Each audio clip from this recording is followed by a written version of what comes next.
Assalamualaikum student, I hope all of you will be fine. Now we are going to start science chapter number 2 health and safety. Health means सेहत, safety means हिफाजत यानी सेहत और उसकी हिफाजत। आज हम इसमें डिस्कस करेंगे एक्सरसाइज कि एक्सरसाइज से हमारी बॉडी को या हमारी हेल्थ पे क्या इफेक्ट होते हैं। उसके बाद good food, sleep and rest, staying safe. Staying safe के लिए हमें क्या होता है, हम ज्यादातर अपना वक्त कहाँ गुजारते हैं, या तो होम में, at home, at school, on street, in playgrounds. तो आज हम इन सारे पॉइंट्स को यहाँ पे डिस्कस करेंगे। सबसे पहले हमारे पास है एक्सरसाइज। एक्सरसाइज होता है वर्जिश। हम देखते हैं एक्सरसाइज से क्या होता है। Exercise make the bones and muscles strong. Exercise से क्या होता है, हमारी बोन्स यानी हड्डियां और मसल्स का मतलब पट्टे, ये जो है क्या होते हैं, स्ट्रॉन्ग मतलब मजबूत। एक्सरसाइज हमारी हड्डियों और पट्टों को मजबूत बनाती है। It makes our heart, lungs, muscles active. ये हमारे हार्ट, मसल्स और लंग्स को एक्टिव बनाती है, यानी कि हमें एक्टिव बनाती है हार्ट को, लंग्स को और मसल्स को।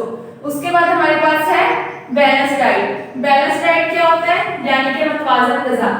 बैलेंस डाइट भी हमें फिट एंड एक्टिव रहने के लिए जरूरी होती है। तो बैलेंस डाइट में हमारे पास क्या आ जाता है, बैलेंस डाइट में आता है bread, rice, grain, meat, fish, nuts, egg, milk, dairy products. यानी कि डेयरी प्रोडक्ट्स में हमारे पास क्या क्या आ जाता है, चीज, बटर, योगर्ट वगैरह, ये सब डेयरी प्रोडक्ट्स में आ जाते हैं। फ्रूट्स एंड वेजिटेबल्स, ये सब कुछ हमारा बैलेंस डाइट में आता है। यानी कि हमें बैलेंस डाइट का मतलब होता है ऐसी ग़िज़ा जो कि ना कि हम अच्छी वैरायटी की और अच्छी मिकदार में हम खाएं, ना कि हम बहुत कम खाएं, ना कि बहुत ज्यादा। तो बैलेंस डाइट का यही मतलब होता है। अगर हम कम खाएंगे अपने लिमिट से तो क्या होगा, हम वीक हो जाएंगे, और अगर हम ज्यादा खाएंगे तो मतलब हम फैटी हो जाएंगे। तो इसलिए बैलेंस डाइट का मतलब कि मुतवाज़न ग़िज़ा, हमें गुड फूड एक लिमिटेड रेंज में खाना चाहिए, ठीक है। उसके बाद आता है हमारे पास स्लीप एंड रेस्ट। सारा दिन वर्क करने के बाद, कुछ ना कुछ करने के बाद हमें आराम और सुकून की भी जरूरत होती है। Your body and brain need to rest. हमारे जिस्म को और दिमाग को सुकून की, आराम की जरूरत होती है। जब हम 8 ईयर ओल्ड के होते हैं, जब 8 साल के होते हैं, तब हमें कम से कम 10 आवर्स यानी 10 घंटे सोना चाहिए। यानी कि जब 8 साल के होते हैं 10 घंटे की नींद जरूरी होती है। अगर आप कम सोएंगे, नहीं सोएंगे, तो क्या होगा कि आप ग्रम्पी फील करेंगे, अनएबल टू कंसंट्रेट, यानी कि आप थकावट भी महसूस करेंगे। ग्रम्पी मीन होता है बदमिजाज, यानी कि बदइखलाक, चिड़चिड़ापन, ये भी महसूस होगा। और अनएबल टू कंसंट्रेट यानी कि आपका अपने काम में ध्यान भी नहीं लगेगा, आप सुस्त महसूस करेंगे, ठीक है। तो इसलिए हमें स्लीप एंड रेस्ट भी हमें हेल्दी रहने के लिए जरूरी होता है। उसके बाद आता है हमारे पास स्टे सेफ। स्टे सेफ में हम कहाँ होते हैं, ज्यादातर अपना वक्त कहाँ गुजारते हैं, या तो हम घर में होते हैं, घर से फिर स्कूल आ जाते हैं, या फिर गली से गुजरते हैं, या फिर पार्क में चले जाते हैं। यहाँ पे हम अपना ज्यादा वक्त गुजारते हैं। तो इसलिए हमारे पास पहला पॉइंट है एट होम, जब हम घर में होते हैं। Electricity is very useful. Electricity कहते हैं बिजली को। बिजली के बारे में तो आप सबको पता होगा, ये बहुत यूजफुल है, फायदेमंद है। It give us light and heat. ये हमें लाइट और हीट देती है। इलेक्ट्रिसिटी बिजली को कहते हैं, तो ये हमें लाइट एंड हीट देती है। लाइट्स वगैरह में ये सब कुछ इलेक्ट्रिसिटी से चलती है, हम सबको पता है। तो it can not pass through plastics. आपने देखा होगा कि आपके घर में जो वायर्स होती हैं बिजली की, ये जो है कवर्ड होती हैं।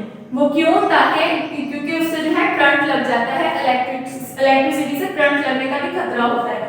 तो इसलिए उसको प्लास्टिक से वायर्स जो है वो आपकी हमेशा कवर होती हैं, और प्लास्टिक में से इलेक्ट्रिसिटी पास नहीं कर सकती। यानी कि अगर कोई ऐसी डिवाइस है या कुछ इलेक्ट्रिसिटी के इसके ऊपर प्लास्टिक्स के कवर्स वगैरह होते हैं, वो क्यों, ताकि वो आपको शॉक ना लगे। इसलिए इलेक्ट्रिसिटी जो है वो प्लास्टिक में से पास नहीं हो सकती, ठीक है।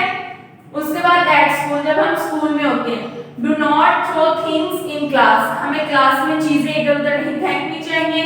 Do not climb on desk, और डेस्क्स वगैरह पे भी नहीं चढ़ना चाहिए। फॉलो द रूल्स, और जो क्लास के या स्कूल के रूल्स हैं उसको हमें फॉलो करना चाहिए। इस तरह अगर क्या होगा, अगर हम फॉलो नहीं करेंगे तो हम किसी ना किसी को हर्ट करेंगे, यानी उसको कोई नुकसान हो सकता है, और उससे हमें भी, खुद को भी कोई नुकसान, चोट वगैरह लग सकती है, ठीक है। इसलिए हमें रूल्स को फॉलो करना चाहिए। उसके बाद नेक्स्ट हमारा आता है ऑन स्ट्रीट, जब हम सड़क पे से गुजर रहे हैं और सड़क पार कर रहे होते हैं, जब हम सड़क पार कर रहे होते हैं तो बिजी रोड होती है, यानी ट्रैफिक इस तरफ से भी आ रही होती है, इस तरफ से भी या कुछ भी, तो हमें बहुत ध्यान से सड़क पार करनी पड़ती है। क्या होता है कि हमें नीचे भी देख के चलना चाहिए, ये ना हम नीचे ना देखें ऊपर देखते हैं, नीचे कोई खड्डा वगैरह और हम गिर जाएं। और जब सड़क पार कर रहे होते हैं तो look carefully in both direction before crossing the road, यानी कि रोड क्रॉस करने से पहले हमें दोनों डायरेक्शंस में देखना चाहिए लाजमी, ठीक है। ये नहीं कि हम एक तरफ देखें और दूसरी तरफ से ट्रैफिक आ रही हो या जा रही हो तो हमें चोट लग जाए, ठीक है। इसलिए हमेशा सड़क पार करने से पहले दोनों तरफ लाजमी देखना चाहिए, ठीक है। उसके बाद नेक्स्ट है हमारे पास इन प्लेग्राउंड। प्लेग्राउंड में भी हम जाते हैं सब शाम को खेलने अक्सर। क्या होता है वहां पे और बच्चे भी होते हैं, कुछ हमसे बड़े कुछ छोटे।